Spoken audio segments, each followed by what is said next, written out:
안녕하세요. 진동기 프로입니다.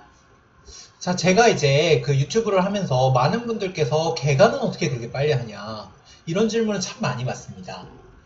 그거에 대해서 이제 그동안 얼버무리고 넘기고 했었는데 일단 영상을 한번 찍어 보겠습니다. 근데 이제 개가를 하는 데 있어서 가장 중요한 것은 뭐니 뭐니 해도 결국은 많이 세보는 방법밖에 없어요. 이게 이제 박영훈 구단이 개가를 잘하기로 유명한데, 개가가 빠르기로 유명한데, 박영훈 구단의 예를 들자면요. 박영훈 구단이 이제 어릴 때 바둑 공부할 때 일주일에 기보를 300판씩 나갔습니다. 300. 일주일에 300판이니까 1년이 52주잖아요. 그쵸?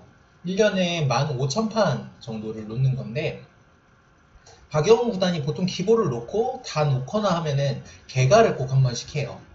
그러니까 박영훈보다는 그 일을 최소한 7, 8년 이상 했을 테니까 기보를 놓으면서만 개가를 10만 번씩 하는 겁니다.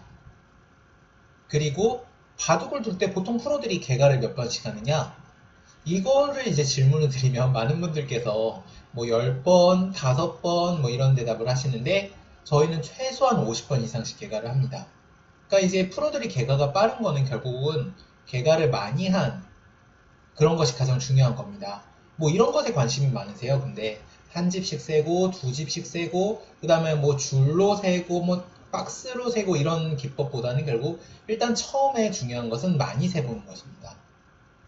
자, 그럼에도 불구하고 일단 빨리 세기 위해서 제 방법을 좀 공개를 하자면요.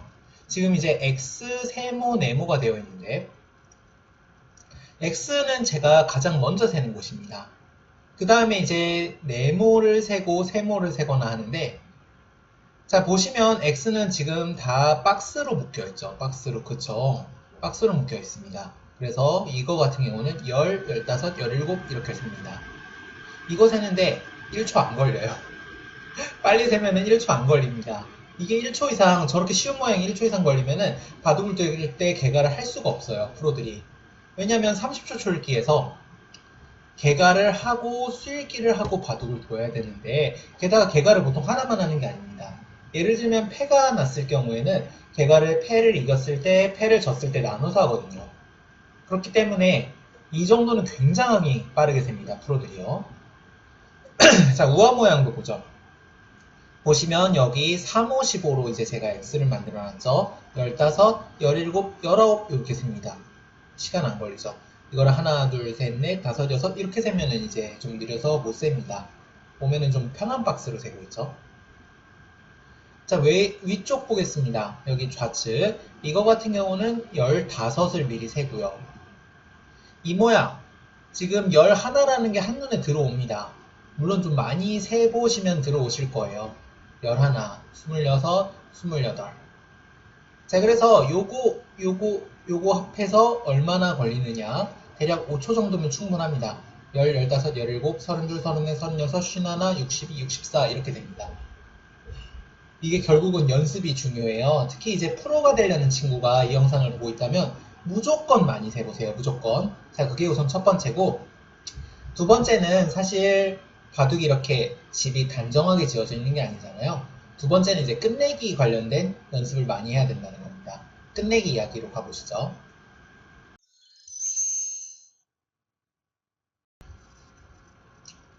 자, 계속해서 두 번째 모양 보시겠습니다. 이 개가 같은 경우는 끝내기가 강해야 하는데 끝내기가 일단 이게 몇 집짜리고 이런 것을 세는 방법도 있지만 이 자리는 이렇게 처리가 되고 저 자리는 저렇게 처리가 되고 그래서 이거는 누구 권리고 이런 권리와 그 다음에 반반 계산이 중요합니다. 권리와 반반 계산. 즉 권리라고 하는 거는 예를 들면 어느 자리는 누가 선수로 이렇게 처리하는 자리고 어느 자리는 누가 이제 이렇게 처리하는 자리고 그런 권리가 중요하고 그 다음에 반반은 후속 끝내기 같은 경우 있어요. 후속 끝내기 같은 경우에는 이거는 누가 이제 먹을 게 몇인데 그걸 반으로 나눠서 몇의 권리가 있다라고 계산을 합니다. 그럼 저랑 같이 한번 지금 흙집만 한번 계산을 해볼 건데 흙집이 과연 몇 집이 있을까요? 자, 우선 우상기 모양이 있습니다. 자, 혹시 바둑 지망생 있으시면은 반드시 멈추고 한번 직접 세보셔야 돼요. 자, 한번 보죠. 우선 여기 끝내기가 문제인데 지금 자세히 보시면 제가 여기까지 띄워놨기 때문에 흑이 선수로 끝내기를 하기는 굉장히 힘든 장면입니다. 그럼 흑집을 어떻게 세면 좋냐? 빠지고 젖혀있는 걸로 세면 되겠죠. 젖혀있는 걸로 세시는 분도 있을 수 있는데 젖혀있게 되면 흑이 빠지더라도 집수가 똑같기 때문에 백이 젖혀있을 이유가 없습니다. 빠질 거고요. 막을 때 젖혀있는 걸로 셉니다. 우선 위쪽 경계는 이렇게 되는 거고요. 그 다음에 여기가 있어요. 여기가 있는데 자 결국은 이 모양이죠. 이곳은 누가 지금 때려낼지 모릅니다. 반반의 권리가 있는 거죠. 후수 끝내기이기 때문에 자 흑이 때려냈을 때 6집이 생기는 자리예요. 그러면 이곳은 지금 이제 반의 권리를 흑이 가지고 있는 겁니다. 즉 6집의 절반인 3집의 지분을 가지고 있는 거예요. 자 그러면 이곳 같은 경우는 하나, 둘, 셋, 넷, 다섯, 여섯, 일곱, 여덟, 아홉, 열, 열하나, 열둘, 열셋, 열넷, 열다섯, 16집. 흑이 16집을 가지고 있는 겁니다. 자, 이번에는 좌변을 보시죠. 하변보다 좌변이 조금 더 쉬워요. 자, 우선 여기가 좀 모양이 긴가민가한 자리인데 백이 치중을 가는 끝내기 수법이 있습니다. 자, 치중 갈 때 있는 거는 넘어가기 때문에 흑이 이것보다는 요렇게 있게 됩니다. 그때 이제 백이 물론 끊어서 처리를 할 수도 있지만요. 끊어서 처리를 하는 것보다는 이렇게 젖혀서 넘어간다고 이제 보시면 됩니다. 젖혀서 넘어가는 게 조금 더 좋은 끝내기예요. 흑이 막을 수가 없죠. 끊으면 흑이 거꾸로 잡히는 모습입니다. 자, 그래서 흑은 잇고 넘고 단수 치고 이런 모양이 되겠고요. 이곳은 차후에 이렇게 한 점을 때려내는 것까지 진행이 됩니다. 지금 숫자가 있으니까 좀 불편하시겠네요. 숫자를 끄고 이렇게 처리가 되는 자리고요.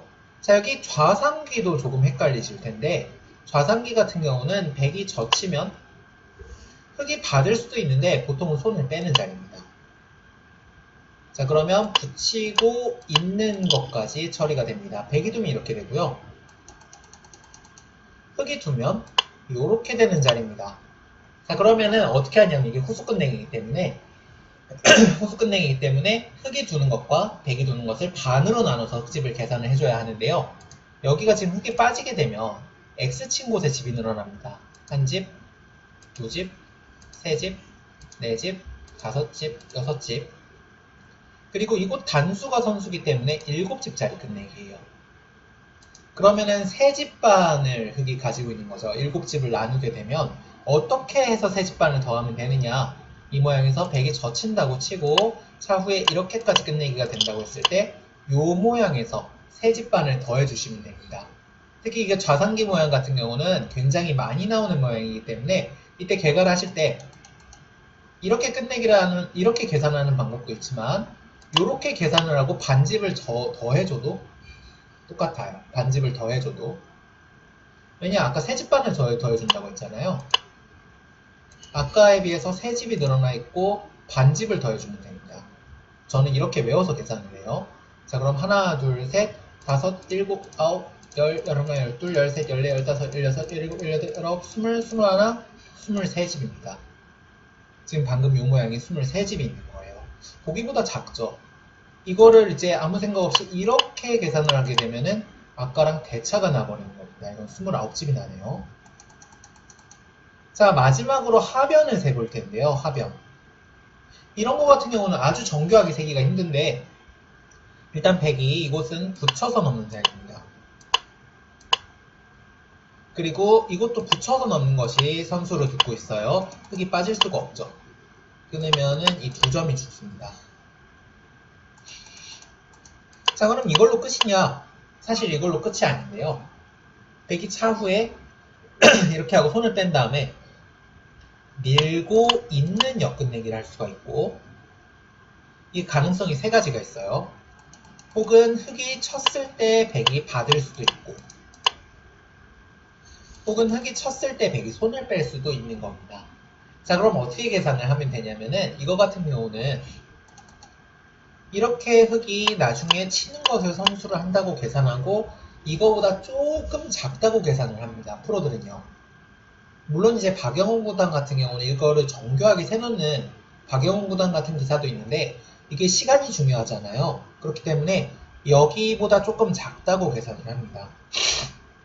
조금 작다라고 하는 건 이제 뭐 한 집 차이 날까 말까. 자, 그러면은 하나, 둘, 셋, 넷, 다섯, 여섯, 일곱, 여덟, 아홉, 열, 열하나, 열둘, 열셋, 열넷, 열다섯 집입니다. 15집. 자, 그러니까 여기는 이렇게 집이 15집이 있는데 아까 이거보다 조금 작다고 했으니까 뭐 대충 15집 이하 14집 이상 뭐 이런 정도가 되겠죠. 정확히는 뭐 15집 미만 14집 이상 이런 정도의 집이 됩니다. 자, 이런 계산들을 이제 특히 지망생분들 보시고 계신지 모르겠는데 정확하게 하기 위해서는 결국 개가가 중요합니다. 요즘 이제 바둑 둘 때 속기 바둑이 많기 때문에 감으로 두거나 그 다음에 쓸기 위주로 두시는 학생분들 굉장히 많은데 개가 정말 많이 하셔야 돼요. 그래서 프로 되시고 싶으시면은 한 판에 꼭 50번씩 개가하시기 바라고요. 아마추어 바둑 팬분들은 이게 굉장히 어렵습니다. 그렇기 때문에 이 개가에 대해서는 욕심내지 마시고 그냥 바둑 재밌게 즐기셔도 됩니다. 오늘 강의 여기까지입니다. 다음 시간에 또 만나요. 안녕.